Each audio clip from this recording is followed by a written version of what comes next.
Mes chers camarades, bien le bonjour. Mourir avec classe, ça n'est pas donné à tout le monde. Je dirais même plus que ça ne suffit pas, puisqu'il faut bien quelqu'un pour raconter votre mort épique aux lâches qui vous auront survécu. Autant vous dire que si vous êtes un Jean-Michel, j'ai une petite vie tranquille, à moins d'avoir un photographe dans le coin ou une bonne masse de témoins dont un qui récupère votre pièce d'identité avant que vous ne partiez en fumée, il y a assez peu de chances que ça arrive. Du coup, l'histoire nous fait parvenir surtout des récits entourant la mort de têtes couronnées ou au moins de types qui ont pris un peu de galon durant leur vivant. C'est assez injuste quand on y pense, mais ça ne les empêche pas d'avoir eu une mort épique digne des plus grands films hollywoodiens. Et c'est justement ce que je voulais vous proposer aujourd'hui, revenir ensemble sur la mort héroïque de Constantin XI, paléologue. Eh bien, imaginez ce que ça donne quand on monte sur un trône vieux de plus de 1000 ans, que tout le monde convoite, qui va se casser la gueule sous peu, qu'on veut partir en beauté pour marquer l'histoire, mais qu'on sait pourtant qu'on n'a pas trop les moyens de le faire. C'est tout à fait le rôle qu'a dû tenir Constantin XI, paléologue, dernier empereur romain d'Orient, ou dernier empereur byzantin, si vous préférez.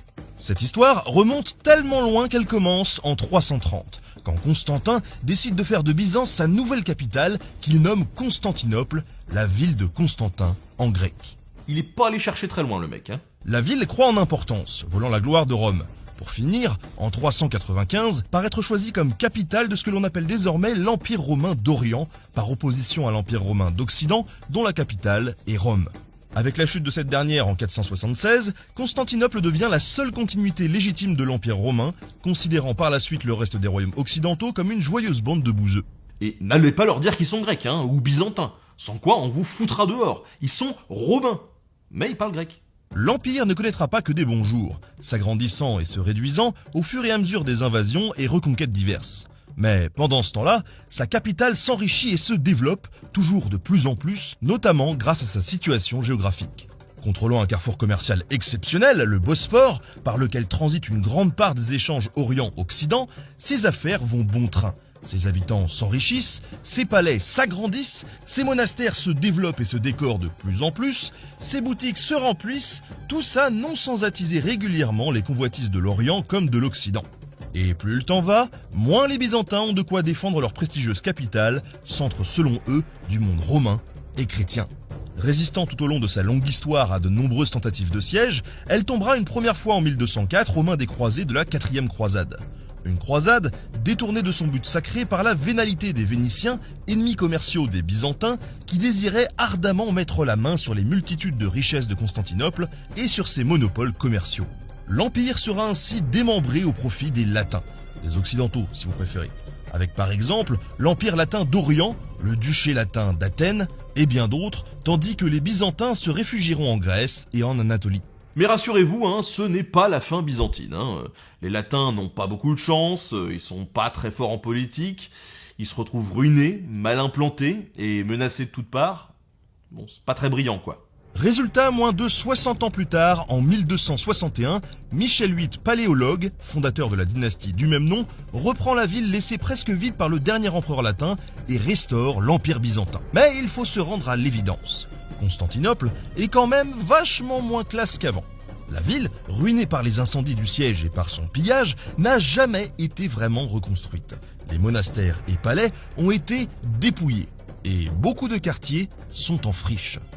Le toit même du palais impérial a été vendu et de ça, l'Empire ne se remettra jamais. Il survit encore 200 ans, ce qui est plutôt pas mal, mais ce n'est pas beau à voir. L'Empire va vivoter d'alliances avec des peuplades auxquelles il n'aurait même pas daigné accorder une ambassade un siècle avant, offrant leurs filles en mariage à des chefs de tribu turcs quand il les refusait aux plus grands rois d'Europe auparavant. Vendant à un prix dérisoire des concessions commerciales énormes à ses anciens rivaux commerciaux, comme Gênes ou Venise, en échange d'un peu de protection. Limitant le territoire byzantin couvrant autrefois presque toute la Méditerranée à quelques faubourgs autour de la capitale et du Péloponnèse. La dèche de chez dèche quoi, l'abîme, le fond du trou, la loose. C'est donc en tout cas de ça qu'hérite Constantin XI, paléologue, quand il monte sur ce qui reste du trône en 1448. Il y avait tellement plus rien que les bijoux de la couronne c'était du toc, et qu'on mangeait dans des écuelles en bois ou en terre cuite. On ne sait absolument rien de son aspect physique, mais tous s'accordent à dire qu'il était assez bon guerrier, qu'il était bon administrateur, bon politique et bon chrétien. Malheureusement, même un homme de sa trempe ne peut redresser l'Empire. Le réel problème, c'est pas le fait que l'Empire soit moins en forme qu'auparavant, mais tout simplement qu'il existe dans un écosystème où il est entouré par d'autres empires qui, eux, sont en pleine expansion et ont un appétit féroce. Typiquement, les Ottomans, qui ont fait un grand bout de chemin depuis leur apparition en Bithynie, au début du XIIIe siècle, font désormais trembler une bonne partie de l'Europe et de l'Anatolie. Ils contrôlent un immense territoire, au milieu duquel se niche Constantinople et ce qui reste de l'Empire byzantin. Autant vous dire qu'il ne risque pas de faire de vieux os, même s'il a déjà su résister derrière les vieilles et imprenables murailles de Théodose à plusieurs tentatives de siège de la part des Ottomans en 1394 et en 1422 notamment. À la tête des Byzantins se retrouve donc un Constantin vaillant et intelligent en 1448, mais les Ottomans ne sont pas non plus en reste en voyant monter sur le trône en 1451 un certain Mehmed II. Ce jeune prince ambitieux, au pouvoir mal assuré, n'a qu'une idée en tête. Puisque ses ancêtres n'ont pas réussi à le faire, il veut s'emparer des restes de l'Empire byzantin et de son joyau, l'imprenable Constantinople, tellement prestigieuse que sa prise chez les musulmans fait l'objet d'une prophétie. Et puis ça fait d'une pierre deux coups, parce que ça permet aussi de se la péter devant ses rivaux. Saisissant un prétexte foireux, il déclare donc la guerre aux Byzantins et commence à préparer le siège en 1453. Constantin, résolu, est donc réduit à faire de même et il y mettra toute son énergie. Il fait donc accumuler tout ce qu'il peut comme vivre, met ses maigres ressources au service de la restauration des murailles extérieures et malgré ses appels à l'aide, n'obtient que peu de renforts, à peine quelques centaines d'hommes de Venise, de Rome ou de Gênes, comme le vaillant Giustiniani venu avec des troupes à ses frais. Ainsi, quand les armées ottomanes, alors les plus puissantes d'Europe, dressent le camp devant la ville le 5 avril, alignant près de 100 000 hommes, 120 navires et l'artillerie la plus développée d'Europe, Constantin, lui, n'a pu réunir que 7 000 hommes, 20 navires et une piètre quantité de mauvais canons qu'il ne peut utiliser sans risquer d'abîmer ses propres défenses. Mais le gars, il compte pas renoncer. En effet, malgré les bombardements intenses, malgré les attaques régulières qui déferlent au pied des murailles fissurées par l'artillerie ottomane, malgré des assauts de la flotte ennemie sur le port bien défendu par une chaîne qui le protège de part en part, la ville tient bon. Mais à quel prix? Peu d'hommes, peu de munitions, peu de nourriture et peu d'espoir de renfort. Les querelles vont bon train et tant qu'il le peut, Constantin consacre son énergie à les calmer et à résister sur la muraille aux offensives de l'ennemi. On le voit donc de plus en plus épuisé, même s'il reste le plus droit possible pour montrer l'exemple. Un jour, ses conseillers désespérés le conjurent de fuir et d'organiser la résistance, voire la reprise de la ville et de l'Empire depuis l'étranger. Constantin, fatigué de tous les rôles qu'il a à jouer, hésite, comprenant que ce serait peut-être plus sage. Le dilemme et la fatigue le déchirent tellement qu'il s'évanouit. Mais aussitôt réveillé, la décision est prise. Il restera et mourra s'il le faut. Il ne veut pas que son nom reste dans l'histoire comme celui qui a abandonné la glorieuse cité. Après près de 2 mois de siège, dans la nuit du 28 au 29 mai, Mehmed décide de lancer toutes ses forces dans un dernier assaut, après quoi il se retirera sans doute. Il faut tenir une nuit, peut-être une journée, avec le peu qu'il leur reste, et ce, à tout prix. En attendant, c'est le calme avant la tempête, et chacun en profite comme il le peut. Constantin, lui, terriblement pragmatique, mais toujours aussi dévoué, assiste à une messe, se fait absoudre de ses péchés, demande pardon à ceux qui l'auraient pu offenser, fait ses adieux à ses proches, puis monte au sommet du palais des Blachernes pour contempler une dernière fois sa ville endormie, en compagnie de son meilleur ami, l'historien Georges Frances.